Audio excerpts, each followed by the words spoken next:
All right, we're about to dive into a single, really pivotal moment in Nietzsche's Thus Spoke Zarathustra, the parable of the dead comrade. And this isn't just some dusty old story. It's the moment where a massive philosophical idea smacks right into cold, hard reality, and it forces a huge change in mission. So, picture this scene. It opens with this powerful feeling of, well, absence. A tightrope walker has just plunged to his death, and the crowd, they came for what the text calls a vanishing spectacle. They got their thrill, and now they just melt away.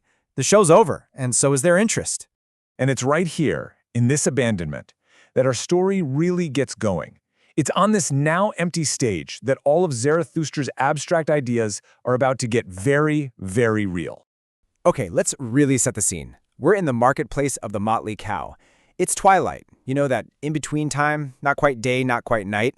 The crowd is gone, just shadows now, and that leaves only two figures. Zarathustra, our philosopher, and the catalyst for this whole thing, the broken body of the tightrope walker. And that body, it represents something so important, what the text calls perilous isolation. It's this idea of the ultimate danger you face when you try to do something great, to walk that high wire, but you do it completely alone, without any fellow creators or true companions. The fall isn't just a physical accident, it's a huge warning. But here's where things get interesting. It's Zarathustra's reaction that turns this whole tragedy into a profound lesson. Because where everyone else just sees a total failure, he sees something completely different, something almost holy. And you can see the two perspectives laid out so clearly here. The crowd, the herd, they look at the dead man and see a fool, a sinner, a failure. But Zarathustra?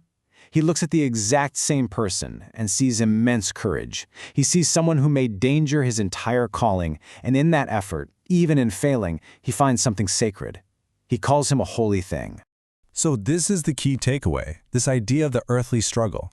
Zarathustra couldn't care less about some reward in heaven for the tightrope walker. He totally rejects that. Instead, he argues that the man's real value, his holiness, was earned right here, on this earth, in the moments he was up on that wire. It was in his courage to even try.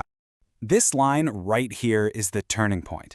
This is his first act, not as some distant preacher talking at people, but as a comrade, a fellow creator. He's offering solidarity and protection to someone the rest of the world literally just stepped over, promising, "I will not leave you to the wolves." And this leads us to the next part of the story, where Zarathustra has to physically carry the burden of this new conviction he's just found. See, he doesn't just offer some nice words, he acts. By lifting that cold body onto his own shoulders, Zarathustra is literally taking full responsibility for this fallen striver. It's an incredible moment where abstract philosophy becomes direct, physical, compassionate action.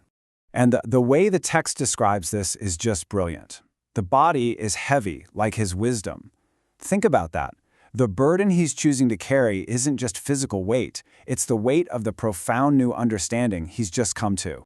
So this one single act is symbolic on two different levels. You have the literal weight of a dead man, and at the same time, the spiritual weight of a new conviction. By carrying this body, he's carrying the fate of everyone who dares to try and fail, and he's separating himself completely from that indifferent crowd. And with that weight on his shoulders, he walks away from the town. But he's not defeated, no.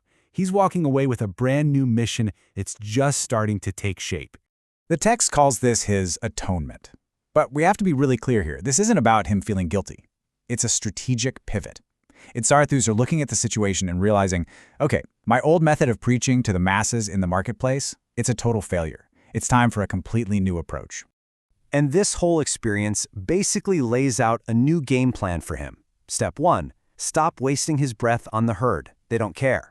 Step 2, go out and actively seek fellow creators.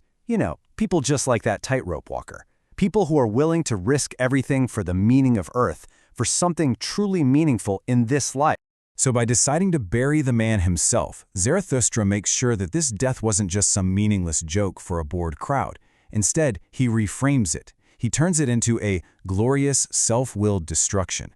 The walker's failure becomes the very fire that forges a stronger, more focused resolve in Zarathustra for the real mission that lies ahead.